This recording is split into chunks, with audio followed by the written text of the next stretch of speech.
Qué buena música esta con la que empieza este programa, don Patricio. ¿Cómo está? Gusto saludarlo. Buenas tardes, bienvenidos todos Igual, al Sentido Juan Común José. este jueves 21 de abril. ¿Cómo estás, Pato? Muy bien, muy bien. Con ánimo Qué y todo. bueno. Así que, Sí, pues perfecto. está bien encapotado. Estaba mirando por la ventana, bien encapotado el cielo y se supone que, bueno, caerá la bendición en poca cantidad, por lo menos.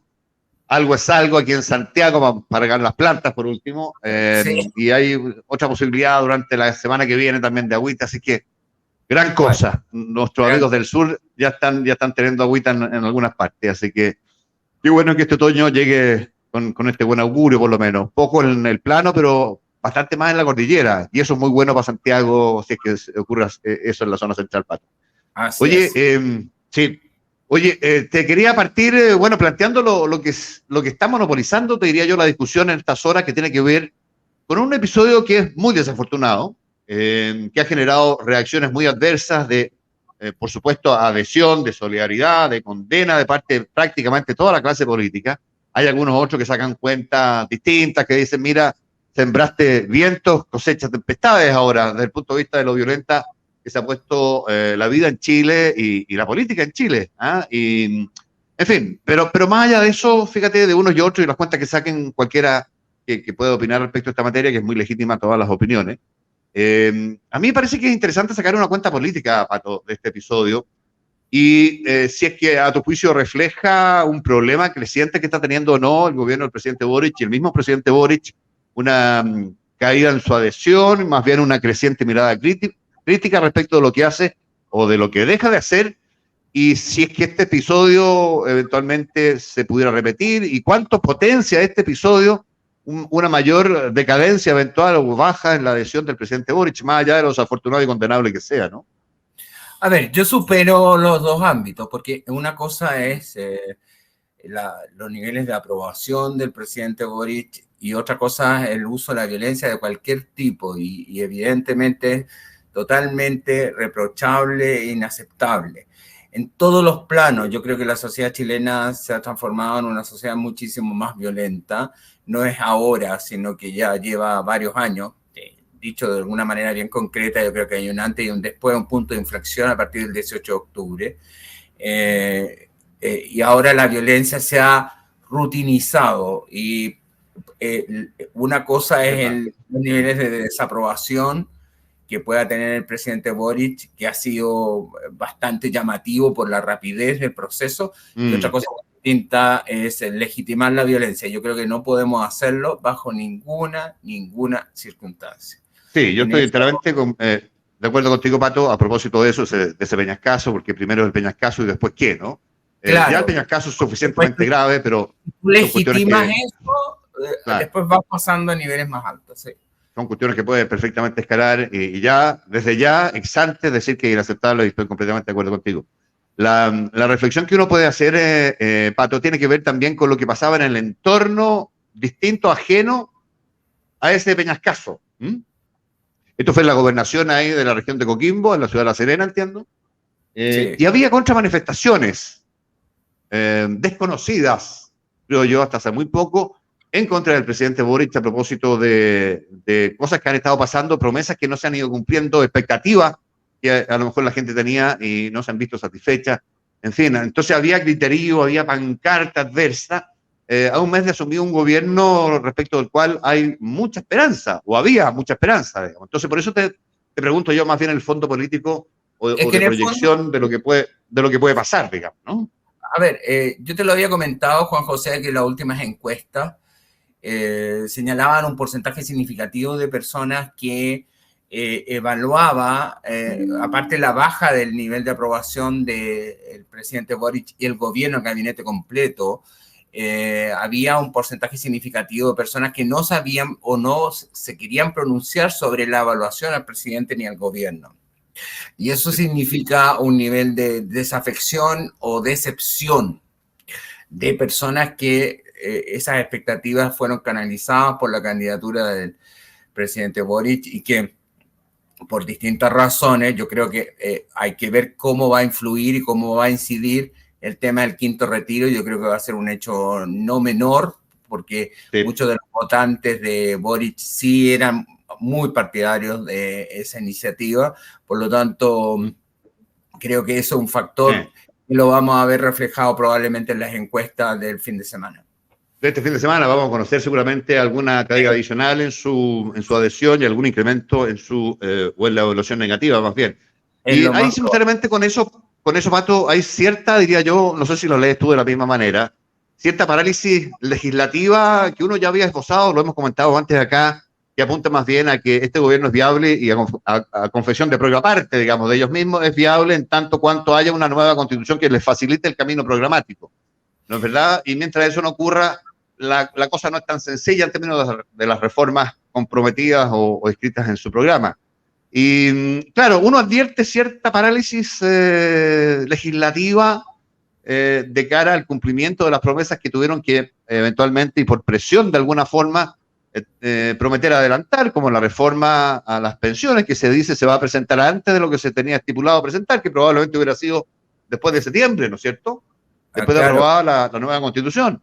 La reforma tributaria, lo mismo, hay expectativa por conocer cuál va a ser el detalle de aquello, no se conoce, y se ha dicho también que se van a iniciar prontamente los diálogos ciudadanos tendientes a darle forma a esa reforma que uno hubiera pensado estaba ya diseñada, ¿no? O debiera haberlo estado, por lo menos.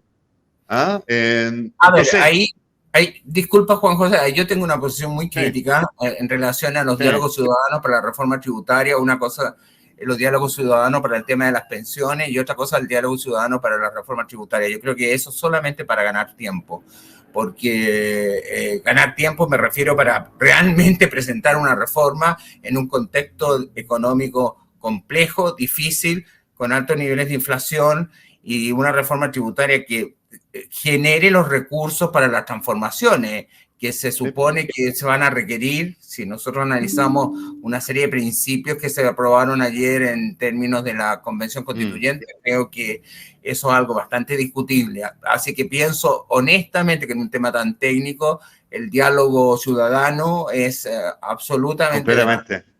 Completamente de acuerdo contigo, lo comentaba en la mañana en el Buenos Días Mercado, esto de diálogo ciudadano, claro, en materias que son de diálogo ciudadano, por supuesto, pero en materias tan sofisticadas y técnicas, ¿verdad? En que tú mueves un peón y se te desestabiliza todo el tablero.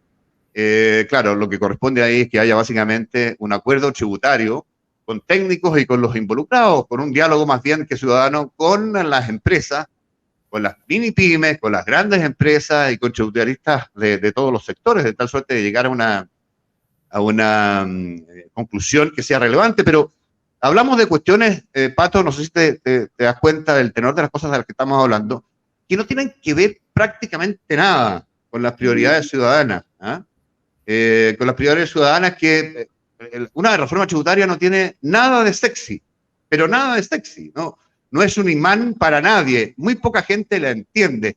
La inmensa mayoría del país queda fuera de ese tema, por un lado.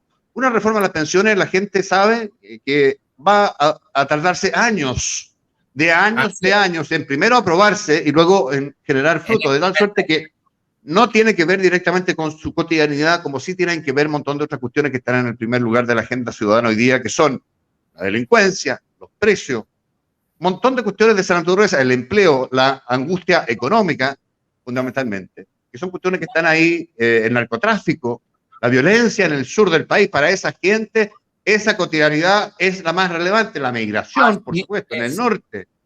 Entonces, de esas cuestiones, o respecto de esas cuestiones, poco hay.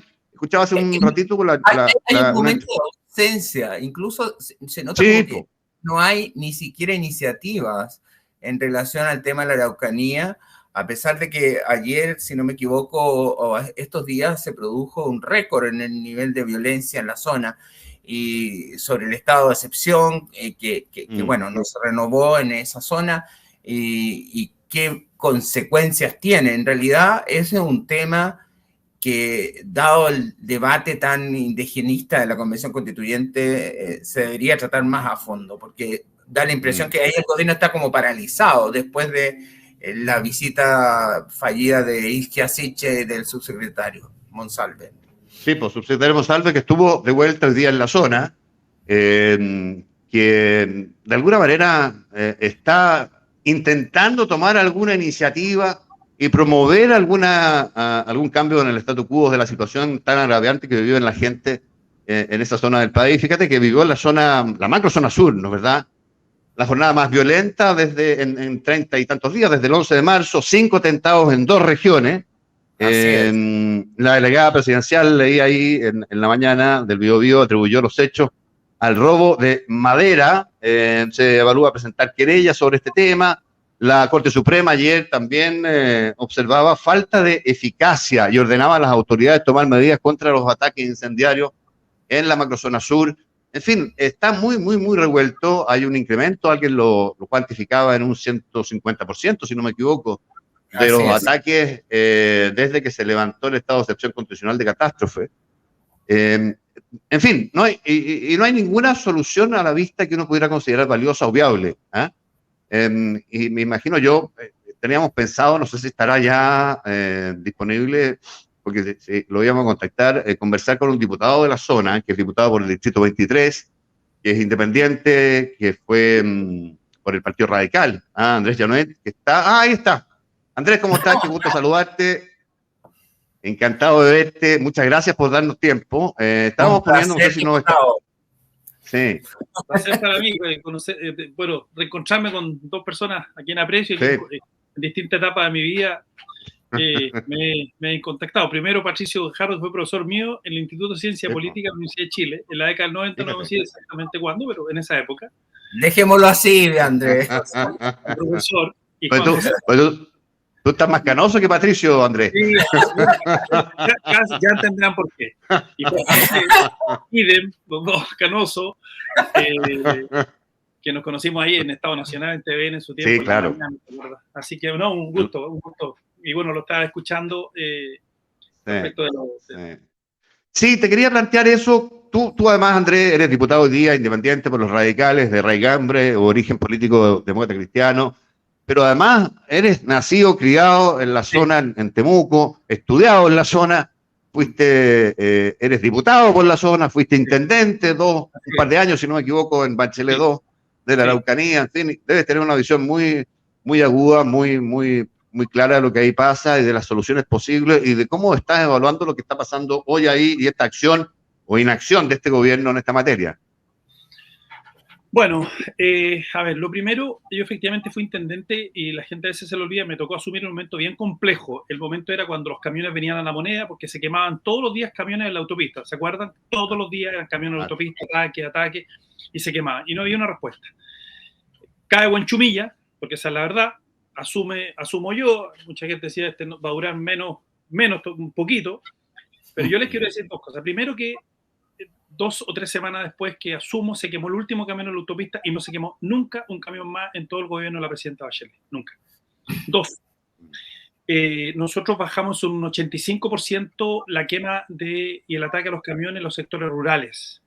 3. Nos comenzaron a quemar las iglesias, se quemaron 31 iglesias y sabíamos que en las 31, 32, 33 nosotros íbamos a atrapar a las personas que estaban haciendo porque sabíamos quién eran. Y por tanto no se quemaron más iglesias. Generamos la comisión de Vargas, ¿se acuerdan la comisión Vargas? Que lideró Monseñor Vargas, que murió hace un par de meses, un señor de un cáncer, pero en el fondo generamos espacios de diálogo, se crearon los consejos del ONCO, o sea, generamos una política pública bien potente, pero generamos una cosa bien importante y sin fuegos artificiales, que fue crear por primera vez una prefectura del orden público en Pidima, en Pailahueque, que es la que tiene que ver con todo este tema. Lo hicimos con Jorge Burgos, a diferencia del presidente Piñera, que hizo este comando jungla con Chaya y todo, que además todos sabemos que el comando jungla nunca existió, no existe, porque el comando jungla lo que era que los carabineros se capacitaban en Colombia, siempre las policías se han ido a capacitar afuera, como otras policías vienen para acá, eso son parte de los intercambios. Y los jeep que entregó, los blindados que entregó el presidente, habían sido dados de baja de la Armada y pintados verdes. Hoy día no hay ni uno funcionando. Yo estuve, de hecho, hace 2 semanas en Pailahueque y están los jeeps que entregamos nosotros con Jorge Burgos y los Panhard que se le entregaron ahora hace un tiempo atrás. Entonces, nosotros creamos esa prefectura del orden público, pusimos un segundo general, porque el general de la Araucanía tenía que ver con todo el orden, la Araucanía, el tema rural y lo que ocurría en las ciudades, y ahí creamos esta estrategia que la veníamos trabajando. Ahora, Andrés, sí, eso en el minuto que tú describes apaciguó un poco las cosas, redujo el número de ataques, de atentados, mejoró la calidad y condición de vida probablemente de las personas en ese momento, pero de ahí en adelante y durante todo el gobierno de Sebastián Piñera y el actual, por supuesto, la cosa no tiene esa condición, sino que más bien todo lo contrario. ¿Cómo estás mirando la situación? ¿Cómo estás mirando la acción de este gobierno? ¿Lo ves movilizado en la dirección correcta? ¿Cómo evalúas lo de Iquiasiche, al irse a meter ahí a Temocuyuy? Sí. Y lo que ha venido pasando, ¿cómo evalúas, por ejemplo, el que se haya sacado el estado de excepción constitucional de catástrofe y la salida de los militares en los patrullajes, por lo menos en la zona? Y este incremento de acciones de violencia que no parece tener ningún fin. ¿Y cuál es la solución, Andrés? Mira la cantidad de preguntas que te tiro, porque da la impresión hoy día, a diferencia de antes, Andrés, hay mucha gente que piensa que la única solución posible, real, es derrotar militarmente a esos grupos que están operando en la zona. Eso ya empieza... Dale, Paco. Perdón, diputado, es que quería hacerte la consulta. ¿Cómo tú evalúas esos cambios positivos que tú señalabas que se produjeron cuando tú llegaste a la intendencia, se generó esa disminución en los niveles de violencia, y por qué no se puede aplicar algo parecido?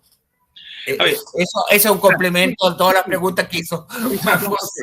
Pero, a ver, porque en esto y Patricio me lo enseñó en la universidad, el tema hay que ser muy empírico, ¿no? Hay que confrontar cifras, porque uno puede quedarse finalmente en la dialéctica, en el discurso, que yo creo que el presidente Piñera se quedó mucho en eso, ¿no? Y finalmente en la zona retrocedimos.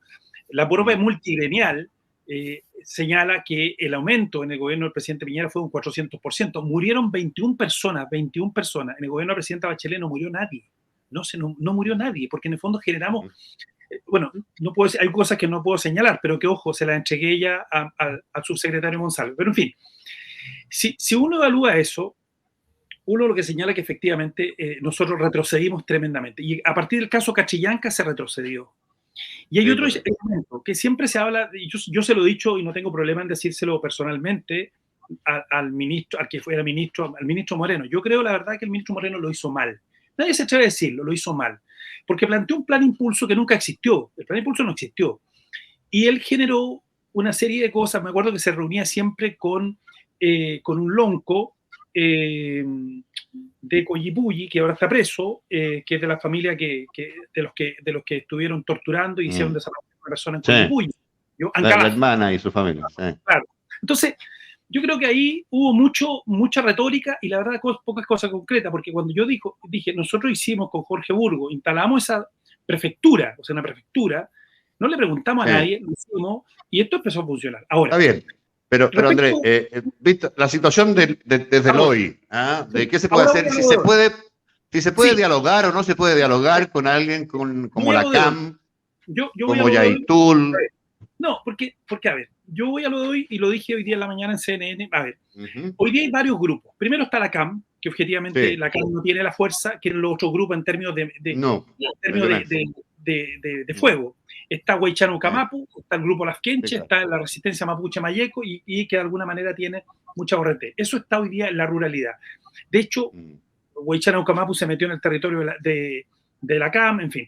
Hoy día, ¿qué es lo que tenemos? Primero tenemos un gobierno que no conoce el tema y con algunos asesores que tampoco entienden el tema y han hecho cometer errores a la ministra, y la ministra trató de generar como mucha cuestión que partió el gobierno haciendo, mucha cuestión simbólica, y se va a meter a Temocuyuy, ¿ya?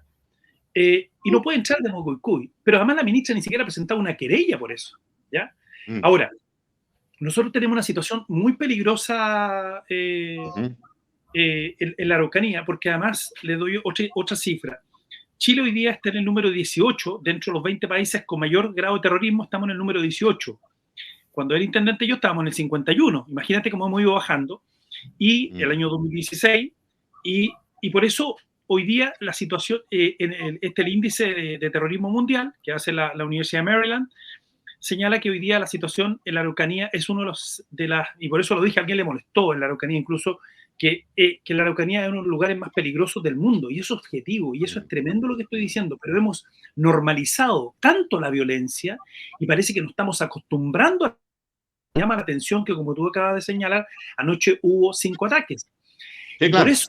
Por eso que lo que se planteó respecto del estado de emergencia, de no retirarlo, ¿ya? Y yo estaba por no retirarlo, era porque en el fondo había una situación que igual igual habían atentado, igual había una serie de hechos. Pero lo que hoy día ocurrió, mira, déjeme darle un par de cifras, si me permite. Primero, ha aumentado en un 146% desde el retiro del estado de emergencia, un 146%. Las usurpaciones. Cuando yo era intendente había solamente un predio tomado, que era el de la Iglesia Católica, que Monseñor Vargas no quiso desalojar. Ningún predio tomado había, porque nosotros se tomaban un predio y nosotros desalojábamos inmediatamente. Hoy día hay un aumentado las usurpaciones, las tomas, en un 300%. Los atentados incendiarios se han incrementado en un 112%. Los ataques armados en un 500%. En un 500%. Antenoche se atacó ahí en Quirico un retén de carabineros. En la región de la Araucanía, como digo, un 142%. En la región del Biobío, un 185% han aumentado los hechos de violencia. Y por tanto, a ver, la última que le entrego, hoy día, antes de que se sacara el estado de emergencia, de que se quitara el estado de emergencia, había en 9 comunas habían actos de tipo delictual o de tipo terrorista, ¿ya? Pero hoy día hay en 19, o sea, la situación es tremenda. La verdad, la ministra, y lo digo con mucha responsabilidad, la ministra de Interior no conoce el tema, no sabe el tema y creo que lo ha folclorizado. Primero, se fue a meter a Temucuicui. Después dijo que habían presos políticos mapuche, cuando en Chile no hay presos políticos. No lo digo yo, lo dice Vivanco de Human Rights Watch, que dice que estamos en un estado de democracia. Tercero, después habló del Gualmapu, ¿no? Empezó a folclorizar algo que se llama región de la Araucanía, ¿no? Ella no puede estar, además, pues si no, aquí vamos a estar hoy día en Santiago, pues estoy hoy día en Santiago, estamos en el Tiahuantinsuyo, pues, ¿no? Entonces, eso es lo que estamos planteando. Hoy día estoy aquí en el Tiahuantinsuyo y por tanto vamos a tener que entregarle a los peruanos esta parte del territorio, como dicen, ¿no? Entonces, creo que lo folclorizó. Sí, Andrés, pero mira, algunos dicen que esto es un problema político y lo ha repetido a los 4 vientos, entre otros Huenchumilla, pero varios más, y que por ende la solución a esto es política. Otros dicen, mira, la vía, también considerando lo anterior, pero la vía es el diálogo, pero el diálogo no se produce. Buen ejemplo de aquello es lo de la ministra Siches, pero además los portazos que le ha dado a cualquier presión de diálogo se le han dado desde los grupos violentistas en declaraciones y en el incremento de los atentados, que es una respuesta bastante obvia a un llamado diálogo persistente de este gobierno. Y hay otros que están empezando a decir, ¿sabe qué? Mire, esto no tiene ninguna solución ni política, ni de diálogo posible, ni de nada, ni siquiera la constitución indigenista que estamos redactando. Lo que hay aquí es una necesidad, como ha pasado en otras partes de Sudamérica, particularmente cuando estos movimientos derivan en guerrilla, que es lo que aparentemente está pasando, que hay que militarizar la zona y derrotar militarmente al aparato que ellos tienen también militarizado. ¿Cómo lees tú esa alternativa y particularmente la última? A ver, yo aprecio harto Francisco Huenchumilla, pero claro, este es un problema político, no es de cocina, no, aquí no es Masterchef, obviamente. Cuando uno dice lo obvio, a propósito de Patricio que me enseñó eso, cuando uno está diciendo lo obvio, claro que es un problema político dentro de la esfera pública, tipo Habermas, ¿no? Patricio, estamos dentro de la esfera pública y por tanto dentro de la esfera pública discutimos de política y por tanto este es un problema político. Así que decirlo eso es porque no, es tratar, es no entender. Bueno, yo entiendo que Francisco, escúsenme Juan José, es abogado, nosotros somos politólogos, por tanto hacemos esa diferencia. Ahora, eso por una parte. Lo segundo, que este es un tema, a ver, el Estado, lo primero que tiene que garantizar, es la integridad física de las personas, porque ese es nuestro primer bien social. Pero ¿cómo se hace, Andrés? Porque esa es la pregunta al final. Yo al subsecretario de Interior, a Manuel Monsalve, le entregué, bajo naturalmente, porque son informaciones de seguridad interior del Estado. Yo me fui a La Moneda un día X, estuvimos 2 horas conversando y yo le entregué antecedentes de cómo poder resolver este tema. Porque este tema tiene solución. Nosotros en su momento avanzamos y creo que en el gobierno del presidente Piñera esto se cayó. Y esto es objetivo. Después del caso de Catrillanca, esto se cayó. Y se cayó mucho. Por tanto, yo creo que esto puede ser. Esto tiene que ver con que el Estado tiene, primero que garantizar, las policías tienen las mismas facultades, las mismas, pero lo que tú no puedes quitarle es el respaldo político a Carabineros. Y lo que se ha hecho, lo que se hizo durante el gobierno del presidente Piñera, donde desfilaron 5 generales, porque a Bachelet le podrán decir hartas cosas, pero se mantuvo a Villalobos hasta el final. Bueno, en el gobierno del presidente Piñera cayeron 5 generales, o hubo 5, 2.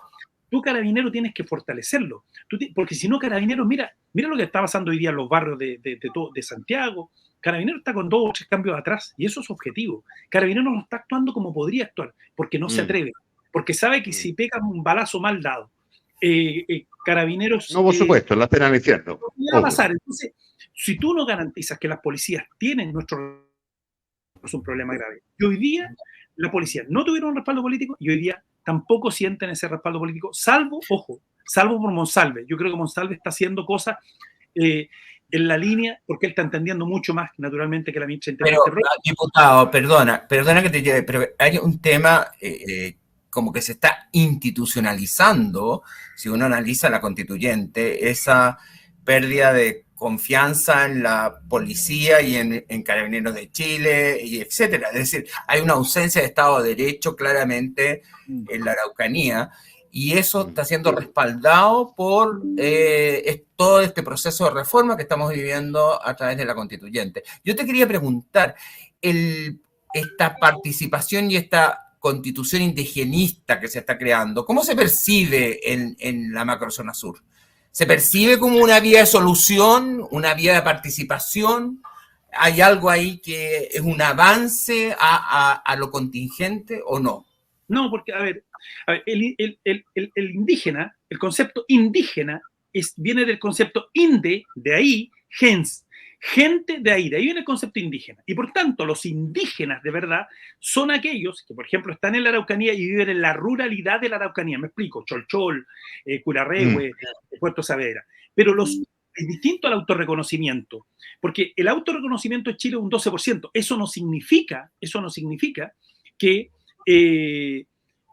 tengamos un 12% de pueblos indígenas. Acuérdense del concepto de indígena. No, nosotros tenemos una ruralidad indígena y por tanto los que debieran estar hoy día en la convención, que no están, son los indígenas de la Araucanía, que hoy día no están representados en la convención, porque los votos de la mayoría de los constituyentes los sacaron en Santiago. Eso por una parte. Segundo, la información que yo tengo respecto de la última consulta, que fue bajísima, ni siquiera la han hecho, porque no fue, o sea, ni siquiera han mostrado las cifras. Entonces, la participación, lo que estamos creando aquí, a partir de un indigenismo de izquierda, digamos las cosas como son, de un indigenismo, de una izquierda populista y radical, estoy tomando conceptos de Chantal Mouffe, Patricio. Así veo.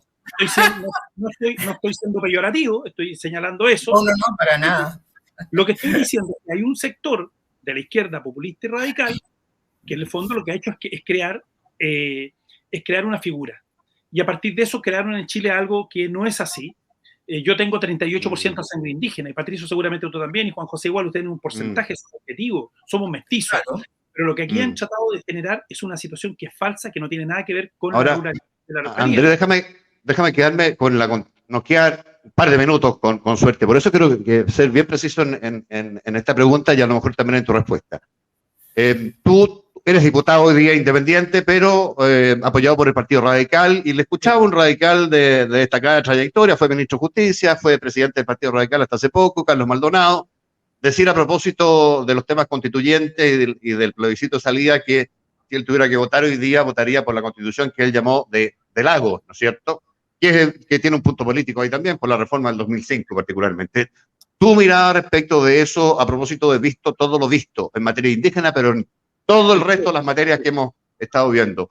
¿Estás en la misma posición o quieres esperar un poco más? Yo no milito en el Partido Radical, yo le agradezco mucho al Partido Radical que haya podido en su lista, yo milité 34 años en la democracia cristiana. En la DC, yo sé. Yo sigo siendo un humanista cristiano, pero estoy naturalmente trabajando en la banca del Partido Radical y respeto mucho las palabras de Maldonado. Yo lo que voy a señalar es lo siguiente, a propósito que está Patricio Gajardo, ¿no?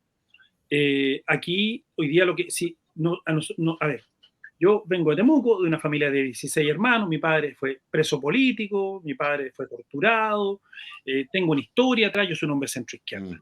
Pero este documento que nos están presentando es imposible aprobarlo, porque este documento va a hacer que Chile retroceda y va a dividir el país, lo va a polarizar de una forma en que esto puede ser demasiado peligroso, fundamentalmente para la gente que termina sufriendo más, que son los, como decía Pablo Neruda, la gente sencilla, ¿no? La gente que tiene menos menos contacto real. Mire, y por tanto es imposible al día de hoy aprobar eso que se está.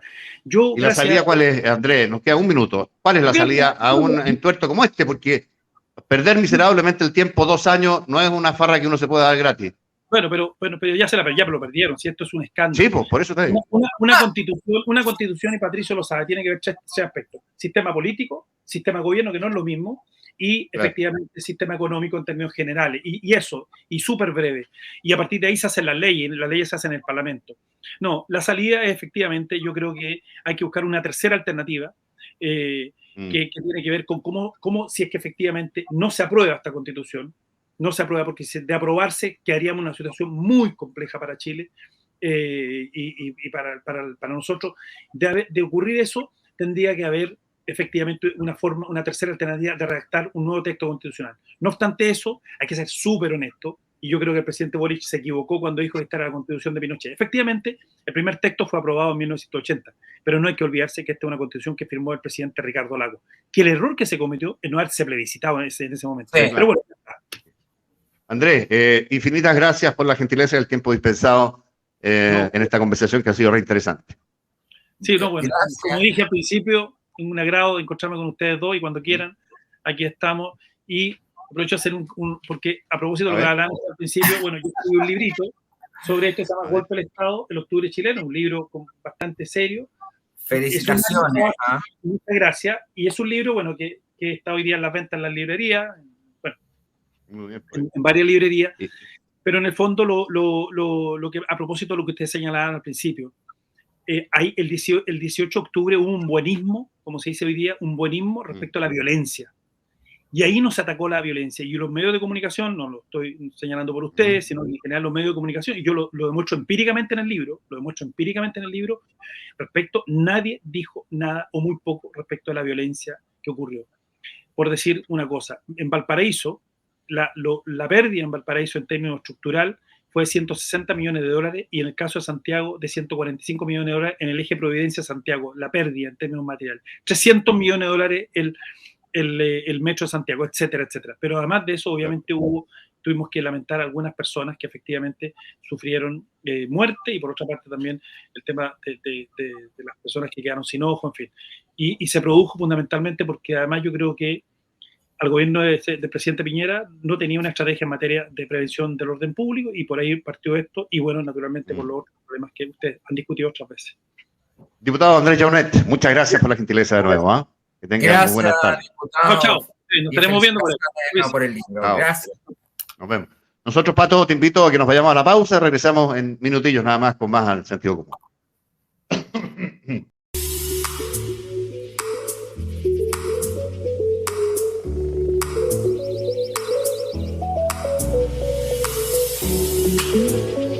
Siga con nosotros. Canal 31. Lo que todos queremos ver.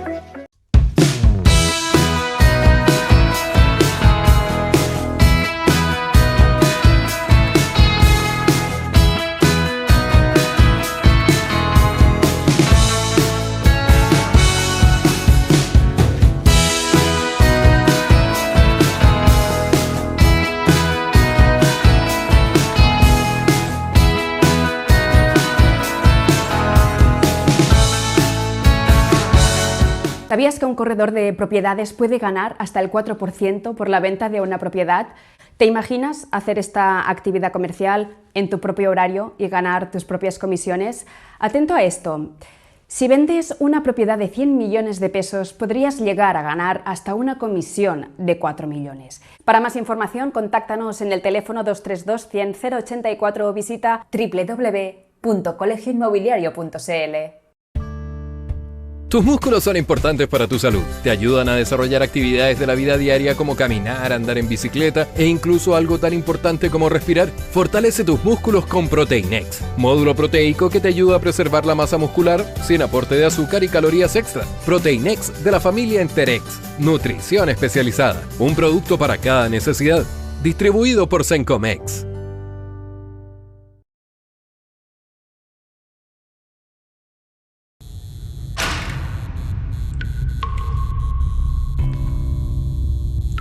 En los momentos más difíciles, cuando vemos todo negro y perdemos las esperanzas, se abre una línea directa.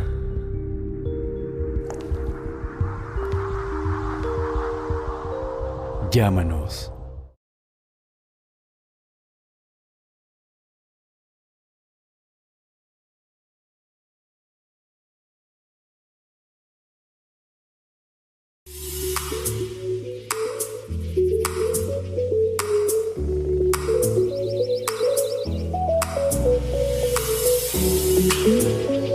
Siga con nosotros, Canal 31, lo que todos queremos ver. Ya, estamos de vuelta con la parte final ya del sentido común. No nos queda mucho rato, Pato, así que tenemos poquito de conversa porque como entretenía la conversa, sí. Oye, no, dos cosas quería preguntarte, que lo conversamos de alguna manera, creo yo, ayer en parte, pero que hoy día está teniendo de alguna forma repercusiones. Le podríamos haber preguntado a Andrés, también al diputado Joanet, pero se me fue, por lo menos a mí. Esta suerte de bloque opositor que están haciendo en la Cámara de Diputados, yo no sé cuál es la sensibilidad de él, si hoy día es opositor o no, o oficialista, frente al gobierno de Gabriel Boric. A propósito de lo que comentábamos, creo que ayer, de esta suerte de bloque conformado, un bloque improbable, ¿no? Conformado por republicanos, Chile Vamos, Partido de la Gente, la Democracia Cristiana. Y yo no sé si tú ves ahí, Larvario, una cuestión que pueda consolidarse y proyectarse hacia adelante como un bloque opositor que consolide simultáneamente también al gobierno de Boric como un gobierno de minoría parlamentaria en la Cámara de Diputados, que ya tiene empatado el Senado, ¿no es cierto? Yo creo que sí, Juan José, no en el sentido de una coalición de oposición a Boric. No, en eso yo no estoy de acuerdo. Pero sí, y yo creo que el quinto retiro dejó, además de toda una estrategia económica, o salvó una situación económica muy compleja que se hubiera generado a través del quinto retiro, pero la desatención, la falta de tacto del ministro Giorgio Jackson, yo creo que se reflejó en los episodios posteriores, es decir, hubo una excesiva preocupación, me da la impresión, del Ejecutivo y particularmente de Jackson, en darle conformidad al Partido Comunista y alinear al PC para una votación, y por lo tanto surge esta propuesta alternativa del retiro planificado o dirigido. Y yo creo que eso molestó a la Democracia Cristiana, al Partido de la Gente, y fue conformando un distanciamiento que hoy día, no olvidemos, había una reunión de Boric con el nuevo presidente de la ADC y muchos, los senadores se bajaron varios, si no me equivoco, la única que fue de senadora fue Jasna Proboste. Sí. Y el resto se mantuvo al margen. Hay un quiebre en la DC ahí, Hay un quiebre en la DC ahí, porque los senadores no se sienten representados por su directiva partidaria. Son 5 senadores, el 10% del Senado. No es poco. Y es muy relevante para el gobierno de Boric. Muy importante para el gobierno de Boric. Y una pregunta que tú le hacías al diputado en relación de qué es lo que va a venir después. Yo creo que sí, él claramente indicó que no podía aprobar una constitución de este tipo. Bueno, yo creo que ahí, antes de que desaparezca el Senado, yo creo que van a surgir, y ahí sí hay convergencia. Porque los plebiscitos, ¿qué es lo que hacen? Los plebiscitos polarizan las situaciones y las simplifican. A mí nunca me han gustado mucho los plebiscitos por esa razón, porque los plebiscitos llevan a que situaciones complejas se intenten resolver de manera simplificada, con una apruebo, un rechazo, un sí, un no. Y una constitución debiera ser algo que lleve por lo menos varias alternativas para que efectivamente involucre una reflexión sobre un tema tan capital. Yo creo que se puede generar, justamente por el mecanismo plebiscitario, en la cual hay dos opciones, esa unidad, que no necesariamente se va a generar una coalición, pero sí una mayoría de apruebo o una minoría de apruebo o de mayoría de rechazo o subsiguiente. Perdona que me haya gustado. Yo creo que no. Muy molesto. Hay alguien que planteaba a propósito de lo que ha sido hasta ahora el desempeño de este gobierno, que lleva un mes y fracción. Alguien lo comparaba o decía que se está castillizando a propósito de la tesis, es una tesis de análisis, ¿no? ¿Verdad? A propósito de lo que le ha pasado al presidente del Perú, que lleva 9 o 10 meses en el poder y ha sido bastante complejo su desempeño. Yo creo que estamos frente a figuras muy distintas. Primero, Sí. porque creo que el presidente Castillo no tiene las capacidades para ni siquiera ejecutar cargos infinitamente menos sofisticados, si tú quieres, por Exactamente. decirlo amablemente, por decirlo amablemente.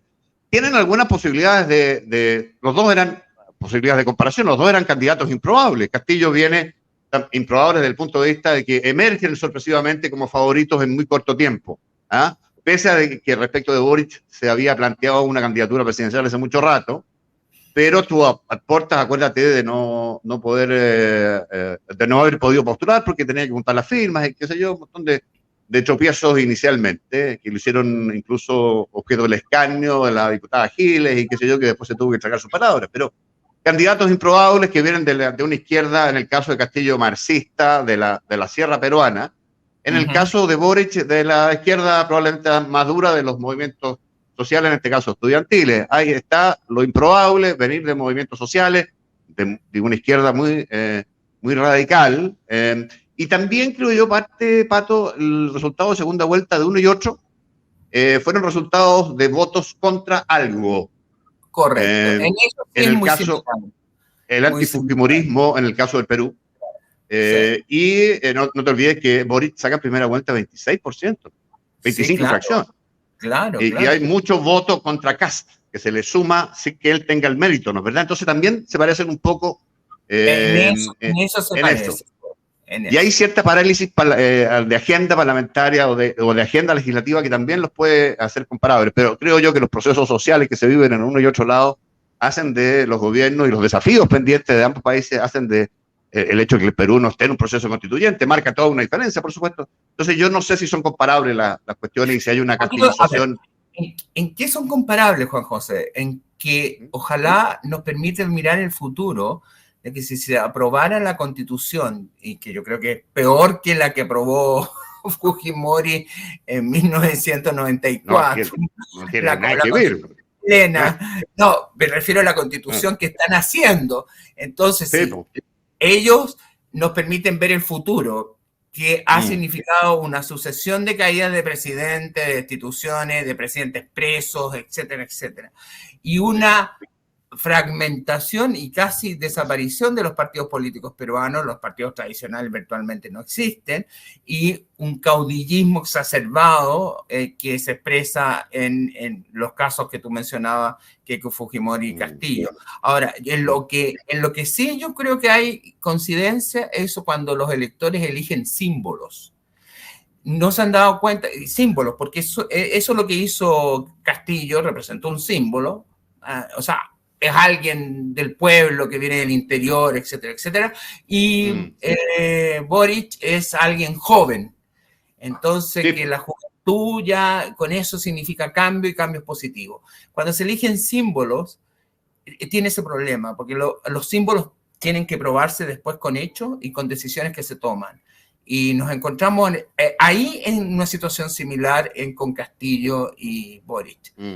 Los símbolos son difíciles de traducirlos en elecciones de alternativas, porque son símbolos, son cosas como mitos. O sea, el Boric real no representa lo que fue votado, ¿me entiendes? No. Castillo tampoco representa lo que fue votado como la llegada del pueblo al Palacio Pizarro en Lima. Eso, la llegada de don José también, don Pato, no podemos omitirla. No podemos omitirla porque viene con el chicote ahí. Don Pato, don José, un agrado como siempre, nos reencontramos. Un abrazo a ambos. Mañana viernes. Chao, que estén bien. Que lo pasen regio, ¿eh? Chao, chao.